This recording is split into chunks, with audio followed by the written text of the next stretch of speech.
faces. Mm-hmm. Okay, so we're live on the Facebook page and in the YouTube page. Okay, so hi everybody. Welcome to Sunday Social. Today I have a guest speaker, and I'll wait for like a minute or so that we can get more people coming into the onto the live stream. Excuse the lighting. We've been trying to work out the lighting, and this is as good as it's gonna get today. So, like I said, we'll wait for a few seconds, and then we'll start the conversation. So while we're waiting, I do want to turn my phone off, or put it on vibrate, so we won't get interrupted. And I wanted to talk about a few things before we get started with the guest speaker. One of the things is, of course, make sure that you vote in the Facebook group for the June 2019 meetup that we'll be having in Georgia. So I'm going to leave that up for a little while longer because right now we only have 5 votes. And right now the Atlanta city is the one that's winning. So Atlanta or Augusta for June 2019 for our Day Social Work meetup. So if you haven't voted already, then please go and do that. I'll leave it up for another week, like I said, and then we'll continue on with that. Another thing that I wanted to give an update on is the psychodiagnostics class that I've been taking. I did a module today. So there are 15 modules. I'm on module number 5. And today the topic was major depressive disorder, bipolar disorder, persistent depressive disorder. So a lot of that kind of topic in the DSM-5. And I also watched a documentary. Well, I'm actually still watching the documentary. It's called Up Down, and it's a documentary about bipolar disorder. And it's really just going around the country talking to different people about what they know about bipolar disorder, what they've heard about it. And a lot of people have a lot of misconceptions about what bipolar disorder is. Of course, we know that there's a stigma around mental illness, such as depression, such as bipolar disorder, schizophrenia, and all of those other similar disorders. So I'm going to put the link, because it's on YouTube, I'm going to put a link in the description box so that you can watch it if you want. And we'll talk about it at some point. So I think it's an hour and 23 minutes. So right now I'm at about the 45-minute mark. So I still have a ways to go in it. But it also features a few people who have bipolar disorder, and they talk about their experience with medication, with treatment, with things that work and things that don't work, and that kind of thing.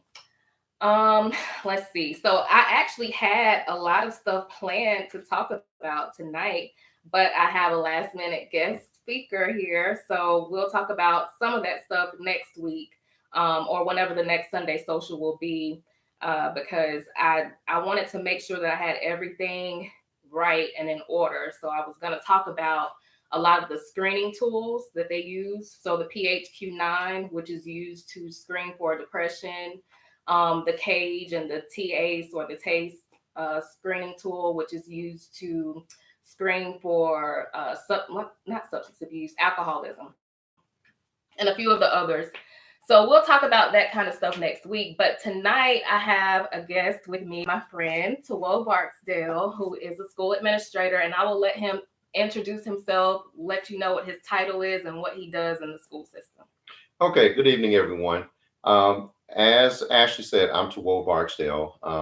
I received an EDD from University of Southern California in the area of organizational change and leadership, also a Master's of Arts in Teaching. I've been in education for 20 years. I've also been in educational consulting for about the same amount of time. Currently, I've served in the capacity of a 5th grade teacher, 1st grade teacher, 7th grade teacher, also an athletics coach. I've also been an instructional coach, a math coach, and now currently I'm an administrative assistant, which is something similar to an assistant principal in a school district here in South Carolina called Lawrence County. Some may have heard of Greenville County because it's one of the largest in the nation. Well, we're neighboring to Greenville County. Okay.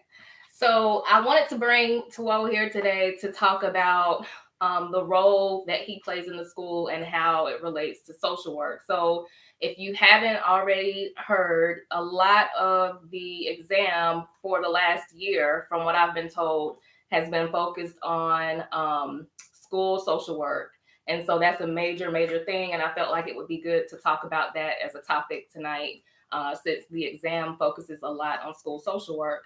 And then also last week, someone emailed me and asked me if I had heard that the EAP was on the exam, and that was my first time ever hearing about the Employee Assistance Program being on the exam. So I don't know if the exam is changing, because it was around March of last year where school social work and community social work became it was on a consistent basis that those two subjects were major focuses of the exam. So I don't know that, now that it's April, basically, that the exam will be changing and now the EAP has popped up. But because we don't know, we're going to talk about school social work tonight, and some of the macro, meso level administration in schools. And I know we talked about EAPs and 504 plans before, so we'll talk a little bit about that as well. So, Tawio, can you tell us a little bit about what your experience is with students in the school system who may have a need for a social worker? If you are aware of any of their home environments that might not be so ideal, any behavioral issues, any learning disabilities, and that kind of thing. And this will be just a regular free flowing conversation, very informal. So we are not going on any kind of structure. This is definitely extemporaneous. So go. Okay. All right. Well, the reason I brought up the amount of the different capacities I served in education is because at all of those levels, you really deal with students, and you have to deal with them academically, which obviously the bureaucracy wants to see academic success. However, as an educator, we want to see the child, the full child, be successful. So that's not only in academics, that's also making sure that we're being attentive to their social needs as well. And what I've found over the 20 years that I've been in, and I actually took a break from education for several years as well.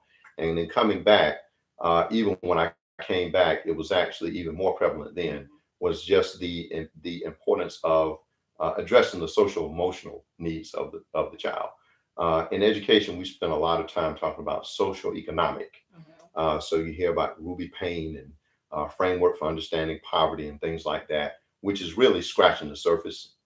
If we really want to delve into those things, we also have to look at the impact of poverty relative to the social emotional aspect of students. Another author that I like is Dr. Linda Carge-Bone, who wrote a book called Rich Brain, Poor Brain. So essentially in that book, she talks about how students that are affluent in affluent families don't have the mental traumas, that students in families of poverty have. For example, there are a lot of students who are on the verge of being evicted. Their families are on the verge of being evicted. They bring that to school with them. There are families that are sleeping without lights tonight. So all those things are things that they bring to school with them. So as educators, we have to figure out how to address those needs while at the same time being able to produce an academically successful child, because that's what politicians and the bureaucracy wants. So having said that, we really rely heavily on counselors, on social workers, on anyone that can help us to bridge that connection or bridge that gap between, and then on top of that, there's also a social disconnect. There's a community school disconnect in many cases, because we have a lot of parents, because of their lack of success in school or having unsuccessful experiences, that it perpetuates a cycle within the child. So we have to deal with all of those issues, but yet at the same time, from a bureaucratic standpoint, they just want to see higher test scores. So that's where social workers, in my opinion, come in handy, and they're very useful and resourceful from a context of, meeting our needs as educators and administrators in the school setting. Okay. So the schools, do you work with elementary, middle, high school, or all three? Currently, I'm working in a K-8 school, so Okay. it's elementary and middle, but I've worked with all levels up to high school. Okay. So with the schools that you work with now, what kinds of personnel do you see in the schools as far as social workers or mental health counselors, or is there a lack of that in the schools that you work with? Mostly counselors are dominant in our setting. It depends on the district and it depends on the level of funding and support for those particular resources. Do I feel that we need to have more of those? Yes, we definitely do. However, in the case of my school, we brought on a mental health counselor who, because of a shortage at the office, really has limited time at our particular site.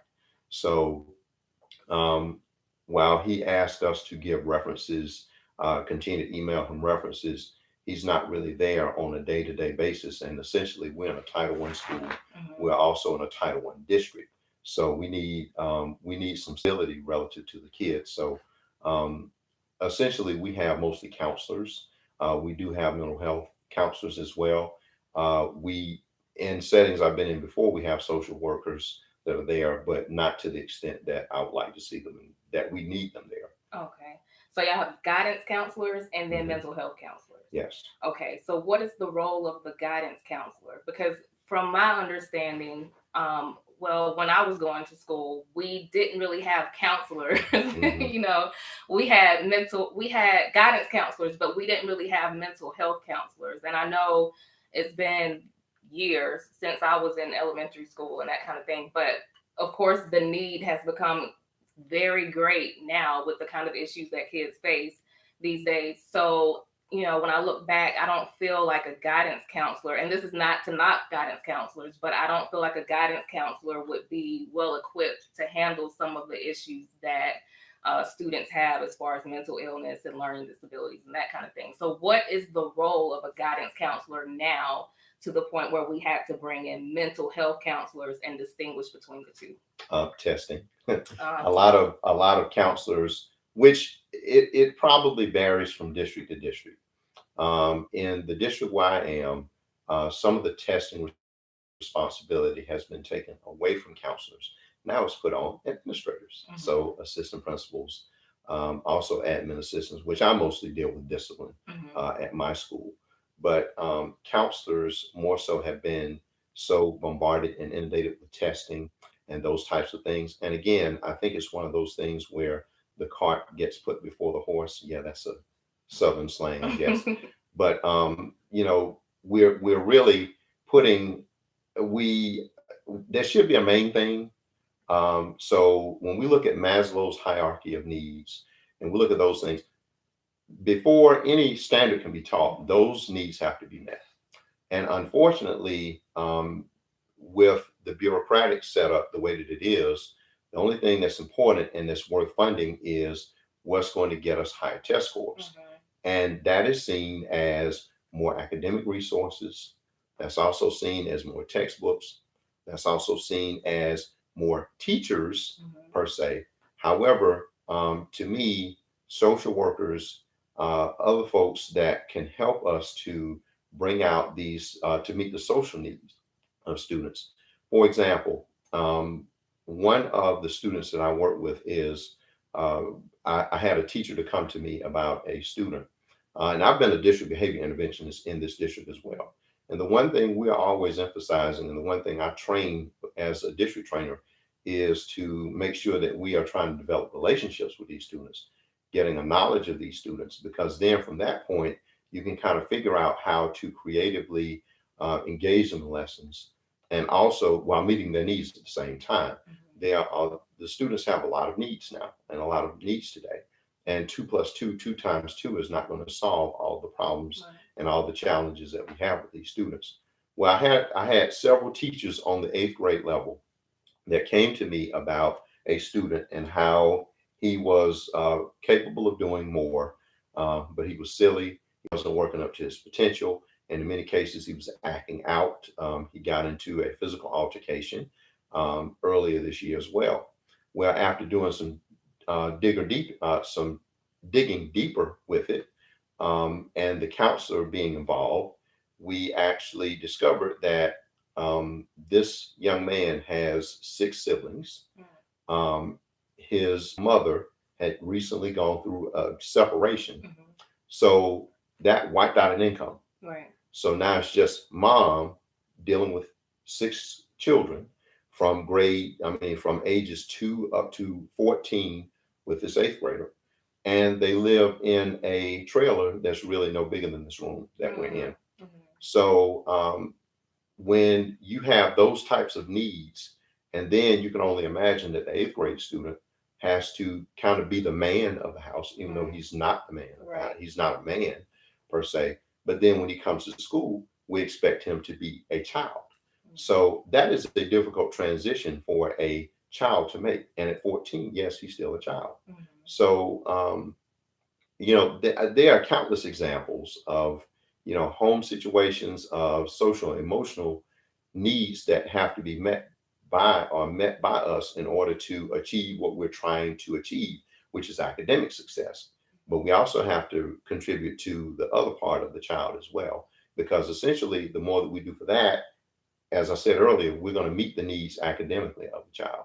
So when you're asking about the counselor, I think even down to teachers, we have to play a role of social workers, and we're not trained for that. Right. We're trained to, have culturally responsive pedagogy and things like that, but we're really not trained to be social workers. So I definitely am a proponent of needing more of that in the school, because all of us are trying to fit a role that is really not what we went to school to do. We're not Right. trained to do it. And that's the importance of having, multidiscipline staff in schools, hospitals, community agencies, and all those kind of places. Because even though we do, like you said, you can do certain things that a social worker would do, but you're not necessarily skilled or trained in the kind of curriculum that we were. Just the same as with the things that you do at the school, behavior interventionist, assistant principal, those kind of things, I wouldn't have the first clue. It sounds, of course, like it would be something simple. Oh, this kid needs Mhm. food, let's go find a food bank. But as social workers, we do have that deeper education and skills and knowledge and training to know the questions to ask, to be empathetic, to be about self-determination and those kind of things. So you mentioned that your role, one of your roles rather, is discipline, and that Mhm. you have been a behavior interventionist. So how does or in your experience, what would you do about a child who has experienced bullying in the school? And I'll just give an example. Of course, most people who watch the channel know that I am a medical social worker, and I work with pediatrics with children who have type 1 diabetes. And so we had a child who um, was being bullied at school, and he didn't want to tell anybody about it. He felt like he wanted to fight. And, we told him he couldn't do that because that's not the right thing to do, that he needed to inform the teacher or inform somebody. And so he was very, very anxious. And his guardian showed us text messages that he sent her throughout the day, begging her to come to the school and pick him up because he was afraid that the bully was going to start a conflict with him and that kind of thing. So I called to the school with the permission of the guardian, of course, to talk with the behavior interventionist. And, I talked with guidance counselors, behavior interventionists, administration, all these people to come together to come up with some kind of plan, because the school has a zero tolerance policy for Mhm. bullying. But I was assured that the situation would be taken care of, and there was no follow up. Like, even if I called back to kind of find out what happened, I didn't get an answer. I didn't get a call back. But the child did tell me that the bullying had stopped. So, what exactly is done in those instances where, and I know it's different, of course, from in different places, in different schools and districts and states, but typically, what is done about a bullying situation from the perspective of a behavior interventionist? Okay. Um, and I giggled throughout because you said that you weren't getting answers and stuff like that. Because I think that kind of lends itself to the inch deep approach that's taken sometimes. Um, but to go to answer your question, as an interventionist or even as an administrator, the first thing we're looking to do is to communicate with the student. One thing that we really want to differentiate, there are a lot of buzzwords in our community today. For example, on Facebook, you see friends, Mhm. friends. Well, I may have 1,100 friends on Facebook, but they're really not my friends. Right. They may be associates, they may be whatever. So the one thing we want to do is we want to interview or talk with the student to try to find out what the case is or what the situation is, because we want to make sure there's a difference between what the student is perceiving as bullying or being antagonized, which I think we all have to go through antagonizing. But if it's something repeated, and if it's something that has been ongoing and continuous, and then it is not allowing the student to feel safe. So we have to differentiate between those two, because we want students to be to have enough perseverance to say, okay, well, somebody's saying that I don't like your shirt today, and saying that one time, we have to have a mental stamina and perseverance to be able to accept that and say, okay, move forward, versus somebody that is demeaning me consistently. So we have those conversations with the student to try to gauge where that student is, so we know what kind of conversation that we need to have with that particular student. But if it is identified as bullying, the next thing we're probably doing is we're talking with the parent. We're talking with the parent about what has been discovered, and usually a lot of times parents bring it to us. So as an administrator, I get a lot of calls like that. So I start with the parent, and then I have the conversation with the student, with a counselor, and we try to figure out where we are relative to this, how many times it's happened, also what kind of conversation we need to have with that student, because we don't want a student that can't, that's not thick-skinned, but at the same time, we have a mission to our school that everybody should feel respected and protected. So we want to make sure that's going on as well. So once we have involved a parent, we've had that conversation with the student. Then at that point, it may be that we are developing a plan of action where that counselor is following up with the student, or that student is following up with the counselor. I know in one situation there was another even an eighth grade young man, not the same young man I was mentioning earlier, whose mom had expressed a concern about him being bullied. But at the same time, what I wanted to try to do with him was to establish someone that was close at his grade level that he felt comfortable going to. So while I was involved, while the principal was involved, and we also had a counselor involved, I also wanted to make sure it was somebody on his grade level, because that's now bringing it closer to home for him. So rather than having to walk up the hallway to get someone, now you can literally walk a few doors down, and you have a go-to teacher, if you will. And then that teacher can hopefully help you to come to us and express. That was the other thing too with him, that stuff would happen and he wouldn't take an initiative and let anybody know. So we tell mom, but it was kind of like he was reluctant to tell school officials.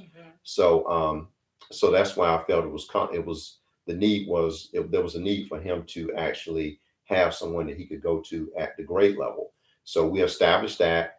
I went with him to meet with this teacher. She volunteered and said that yes, he can do this. He can come to me. We can talk about it. And at the same time, that helps. That gives him kind of a support structure to know whether this is one of those antagonizing moments, that, I don't like your shirt. Okay, well, we're all different, so I have to let that one go. Or if it's something that where he's being demeaned or humiliated or something like that.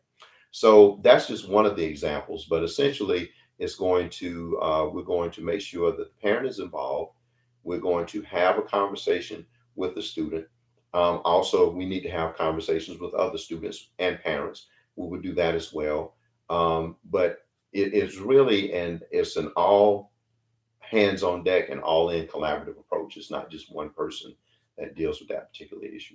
Okay. And I was going to ask, like, what happens to the actual bully? So you said that if necessary, then you would talk with the bully and their parents as well. If it's discovered that this is actually taking place, then that particular person needs counseling too. Right. So why is this a position that you choose to take? Many bullies have self-esteem issues. Many bullies have been bullied, and it goes on at home as well. So we also have to be mindful that while we want to be protective of the child that's being bullied, we also have to understand that the bully in most cases is a child as well. Right. And he or she has social emotional needs that need to be addressed or something that's empty Right. as well. So it's a big undertaking with reference to that. But at the same time, it's kind of we have to achieve a balance with reference to being able to work with this student that is being bullied while at the same time working with the bully as well, and then kind of taking a restorative justice approach Mhm. to kind of bring things back together. Okay, let me see if anybody has any questions here. Um, what is the topic? So we are just talking about school social work. Hey everyone, when you can someone get me up to speed on the time? Just tuning in on. Okay, yeah. So we're talking about school social work because of the prevalence of it being on the social work licensing exam. So if anybody has any questions while we're talking, just go ahead and put them out there and we'll address them in a few minutes at the end. So also I wanted to talk about the IEPs and the 504s just briefly because I did a whole thing on that a couple Sundays ago. But just walk us through like what to expect in an IEP meeting. Okay. Well, there is a resource teacher or a special education teacher that usually spearheads that at our school. And essentially, the 504 IEP is intended to address a disability or a need that needs to be served for that particular child. Um, in most cases, well, you can meet pretty much any time with those, but typically you have your annual meetings. And so at that, I usually serve as an LEA, which is local education advocate. And we have regular education teachers that are in the case of an IEP where the student may not necessarily be in the class, but or be may not necessarily be in the mainstream classes all day, may be in the special education class and kind of goes out. So that's kind of the setup. But at the same time, what I've found to be helpful is when we have social workers, when we have like people at the district level that work in the capacity of psychologists and stuff like that, that are able to help us. Like if we have a FIBA, a functional behavioral assessment or something like that that we have to do, it really helps to have their guidance with reference to how we go about doing that. And also making suggestions about strategies that we can try. Having been an interventionist, I do try to take a proactive stance to discipline, meaning that in having worked in middle school before and in other school settings, um, usually discipline, when you think about discipline, it's referrals, it's writing a referral, writing a referral. Well, I want to take a proactive approach, being gaining knowledge of kids. And the more that I know about a child, then I can help that child even more, even as an LEA in an IEP meeting or a 504 meeting. I've actually served in the capacity of wanting to assist with a student that may need to refocus. So rather than coming to the assistant principal's office because you're in trouble, if you're having trouble focusing, I let teachers know, let them come to my office so that they can refocus and have a quiet place to work. Mhm. So hopefully that's shifting the paradigm of what an administrator is, because one of the paradigms is an administrator only knows the students who that are behaving poorly, Mhm. versus the honor roll kid who doesn't get much of attention until the end of the quarter. So going back to that's really kind of how it's set up. But from a standpoint of how we go about with executing the plan, we go over the minutes. It helps to have um, social workers, it helps to have psychologists, it helps to have all of these resources so that we can get strategies on how to best serve this child. And then from that point, we all sign and we commit to do whatever we do with reference to that. So that's pretty much the layout of it. Okay. Well, how important is it for the student, him or herself, to be present and to participate in those meetings? I think there's an age 13, I requirement. think. Yeah, Yeah. there's an age requirement of that. So, obviously, if it's for a student under that, they're not involved. The hope is, and I even collaborate and talk with those students. However, again, my office is more than just wagging my finger and telling kids they're suspended, Right. or telling them they have detention or ISS or whatever. So I have those talks with students, regardless of age. But as far as to attend the actual meeting, yeah, it's if you said 13, I think that's pretty much what it is. So at that point, those students come in once the adults and the professionals have met, and the student has an opportunity to be filled in on what it was that we discussed, and also to ask any questions, if there are any questions, and the parent is there as well. So that's typically how it works. But I think that's important because of the fact that a student has to take ownership. My son has a 504, and even when he wasn't in the meeting, we wanted him to know what was going on, the expectations were on him, because it's important that he understands that his choices are going to impact his outcome, his results. But anything dealing with him, he needs to be a part of that. So I like to have the conversation with students, whether they're old enough or not, simply because of the fact that they have to take ownership of whatever it is that whatever plan we're doing for them. Okay. And in your experience, are the parents, are they really involved, or are they just there in your experience? Well, some parents don't attend. Some parents may do via phone, and obviously there's a difference with parenting. There's a difference in people. It goes back to, if a parent has worked third shift and we can only meet with them in the morning, well, that you kind of understand why there's a barrier there. So I will say that parents have different levels of interest based upon their background, their experience, their knowledge of the educational setting. That's kind of what I do as an LEA, is to try to, if there is a disconnect, then I'm kind of a conduit for between the school and the parent. So if there are questions or things that the parent doesn't understand, then it's my role to either provoke the right person to speak and to inform that parent, or to basically ask the parent if he or she understands. But the level of involvement is different, just depending on the parent's knowledge, and just depending on the parent. Okay, let's see here.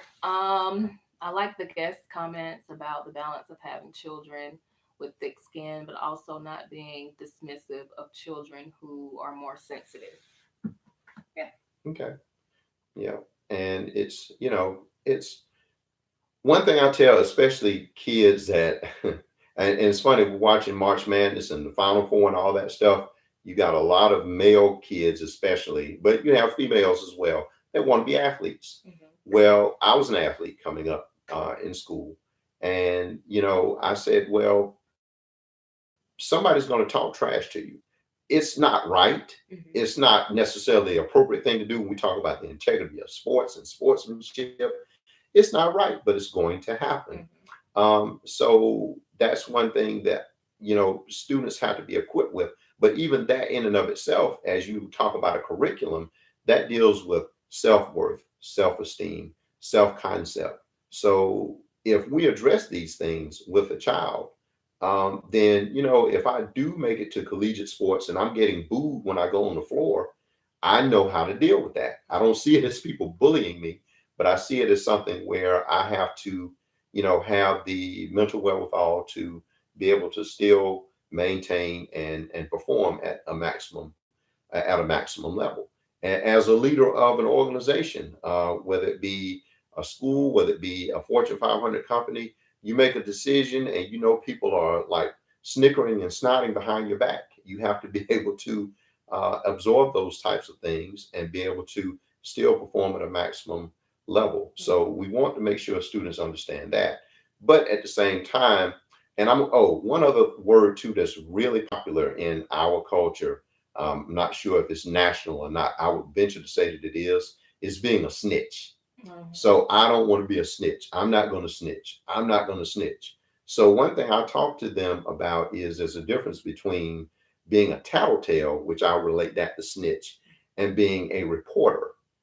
So what I say is a tattletale is someone that if a teacher says to write your name and you look over and you see that such and such or Sally over across the way has only written the S of her name and she hasn't written the full name, and you raise your hand to tell the teacher Sally hasn't written her name, that's a tattletale. However, if Sally now is talking to you about, if Sally is talking about your mom and talking about your culture and talking about your ethnicity and being belittling to you and does it repeatedly and repeatedly and repeatedly, there's a difference. Then you're reporting because you're reporting something that is distracting you from being your best self at the school setting. So I actually talked to them about that because it's important to know the difference between the two. And yeah, the snitch word is really common in our school setting now. I like that, reporting versus snitching. Hmm. Yeah, that makes sense to me. Okay. Let's see what else is on here. In regards to IEPs, what are your experiences with its implementation within the school district and state levels? Do you find that there are a lack of resources or inadequacies in implementation? I do. It's kind of like everybody is. Again, it kind of goes back to a mile wide and an inch deep. And I think we need to be the exact opposite. I think we need to go a mile deep, and especially as it relates to implementing IEPs. I know that and 504s, I know that I've sat in meetings where parents didn't understand. And even if I asked them, do you have any questions? Do you understand? Some of them will say yes because they're fearful of what you feel that they don't know. So it's even some of that. So I think that we can always have more resources, and that's why I think that the presence of social workers in the school setting, in IEP meetings, in 504 meetings is essential because you would bring something to the table that you've been trained to do, as you said, a curriculum, which I didn't even know there was a curriculum for that. Mm-hmm. But you can bring that to the table versus me, whereas I don't have a curriculum for that. So that would be going deeper to me, and we definitely need to do that, especially if we want to meet the needs of the students today. Mm-hmm. Yeah. So, I mean, even with, I mean, people don't really understand our profession as social workers. Mhm. Like, so yeah, there's a curriculum, there's bachelor's level, master's level, just like anything else. But we do learn about, like you mentioned Maslow earlier. That's definitely a part of the basic foundation of social work is meeting the needs of people on up that pyramid. But yeah, I mean, there's human behavior in the social environment, all this stuff about mental illness, DSM-5, and diagnosing people and understanding disorders and relating to people. And And the only thing I've had is educational psychology. yeah. I had it at the bachelor's level and the master's level. So I definitely don't get that deep into it. And your So doctorate degree is in what? organizational change and leadership. Okay. So yeah. it's more so it's higher ed, it's HR related stuff. Mhm. So it kind of deals with the same thing, but it's more around, to me, more around the andragogy rather than pedagogy. Andragogy is adult teaching and training, whereas pedagogy is dealing with with children. So it's Learned kind of something like new today. I didn't know that. yeah. So it's more so like it's not holistic. It's my degree is more so training, and a lot of the training deals with adults. A lot, some of it can be applied to children as well, but it's more so for adult learning. Okay. Okay. Um, any other questions, comments? So while we're waiting, and let me just check Facebook and see if anybody has anything on here. Let's see. Takes a little second for it to get up to speed.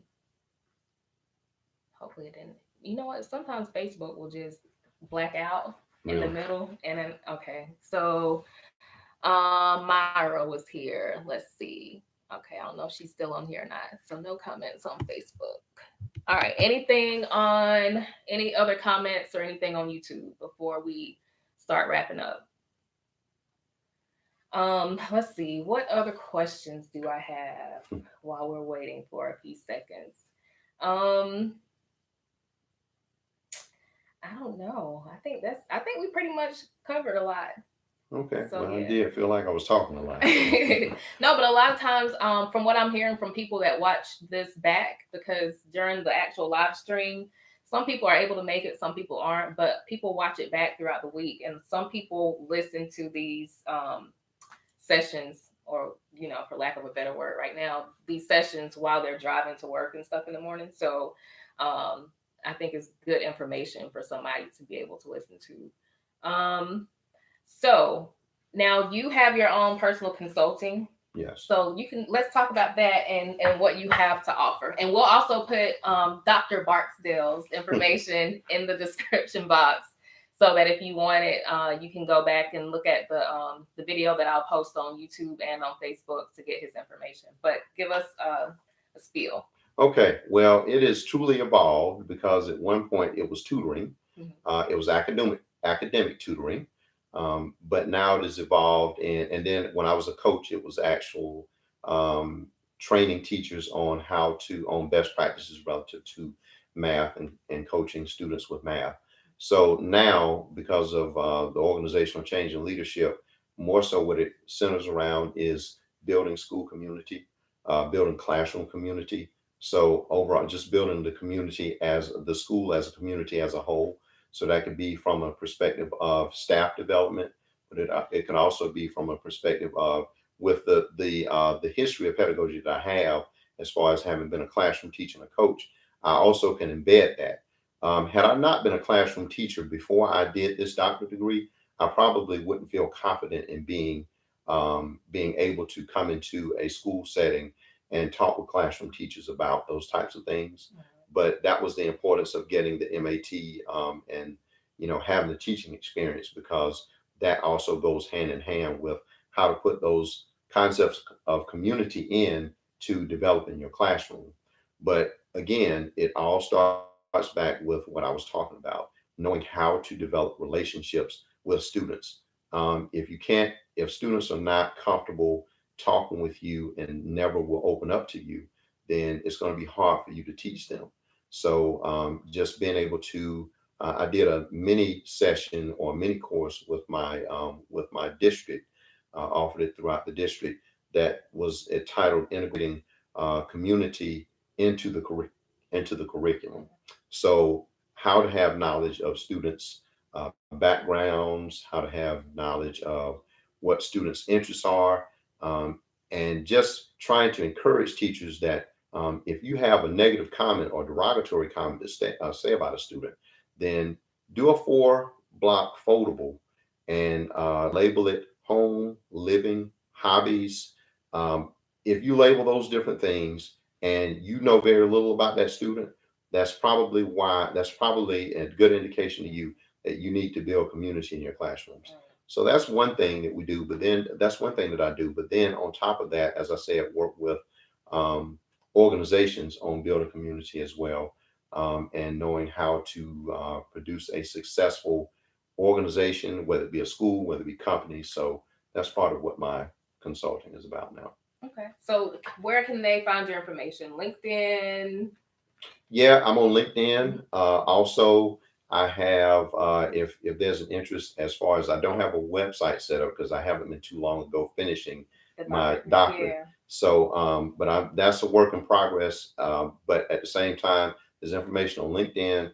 Also, Infinity Aspirations at gmail.com. If there are any inquiries relative to anything dealing with community building, I'll be happy to have a correspondence with anyone that's interested in that.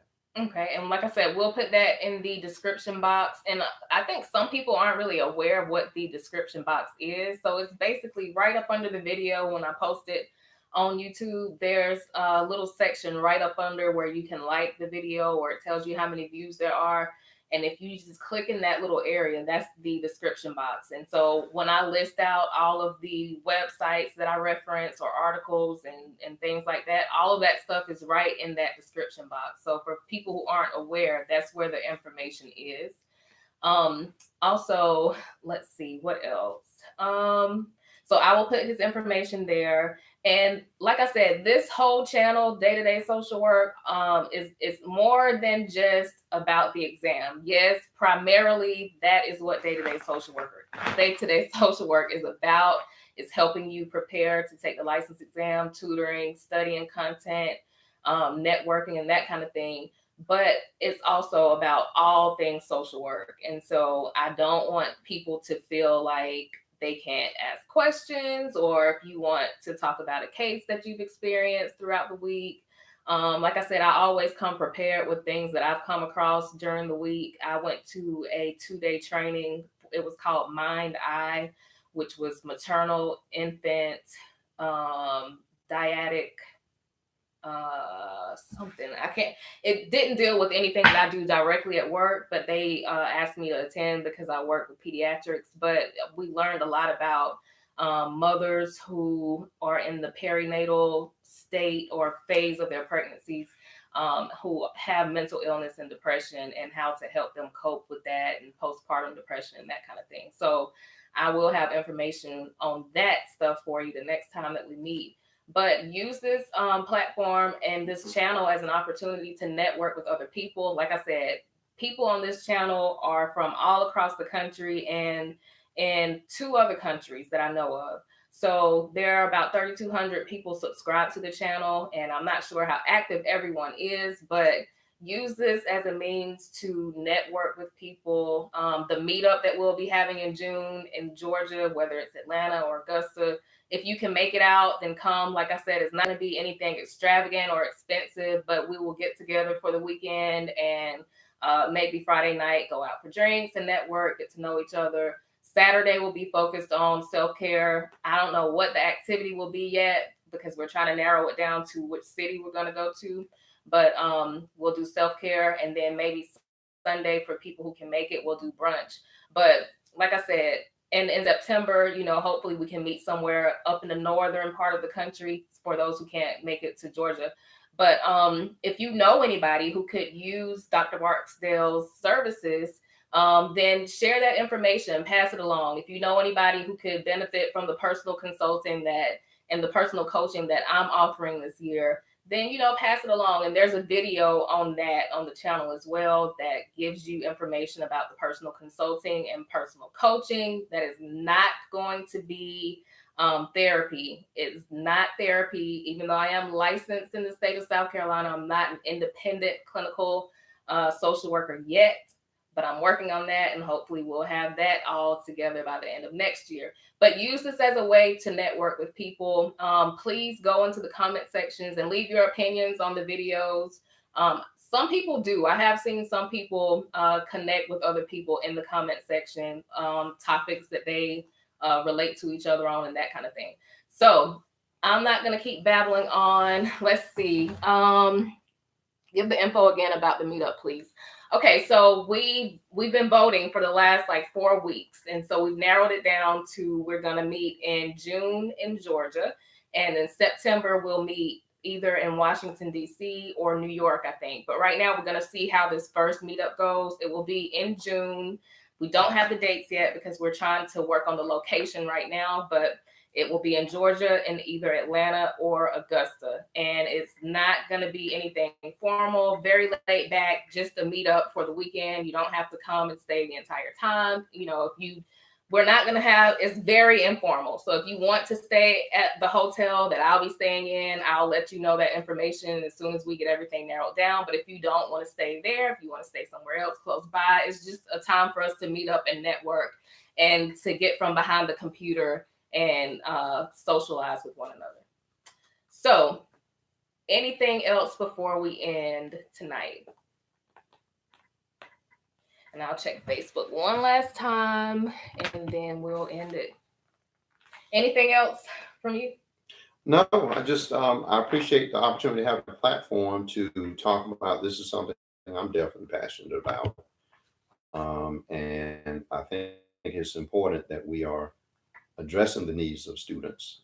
And this is one thing that I think that we can't do enough of is addressing, like I said, the social emotional needs. Mm-hmm. So thank you for giving me the platform. And thank you for those of you that are listening. And I think all of you are studying for the test. Are they studying for the test? Some of them are, well, most of them probably are studying for the exam. Some of Okay. them are still working on master's degrees and that kind of thing. And then some are probably still working on bachelor's too. So it's just people in the social work field. Okay. All right. Well, best of luck to you, whether it be your endeavor of passing the test or your academic work so that you can get certified, because we definitely need you out here in our school settings. All right. So that's it for tonight. Next Sunday, I probably will not be doing a Sunday social because I have a wedding to go to. So I didn't really know people had weddings on Sundays. So this is my first time. Well, no, actually, this is my second time going to a wedding on a Sunday. So I'll be at a wedding next Sunday, but I'll definitely be gathering more information so that the following Sunday I can bring you some valuable information.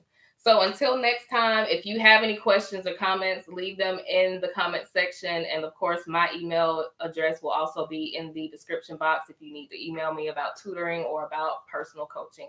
And along with Dr. Barksdale's information will also be there. So have a good night and have a great week, and we'll see you time. All righty.